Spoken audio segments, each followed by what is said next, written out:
इस वक्त एक बड़ी खबर सामने आ रही है कुपवाड़ा से। ये बड़ी खबर है, एनडीपीएस मामला है।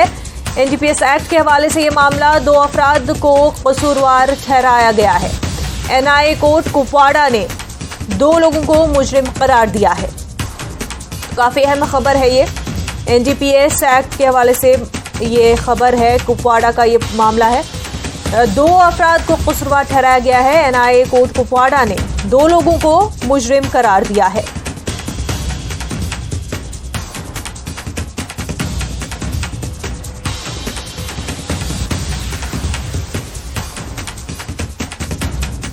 नारकोटिक्स डिस्ट्रीब्यूशन के हवाले से ये पूरा मामला है। कुपवाड़ा से ये आपको बड़ी खबर बता रहे हैं।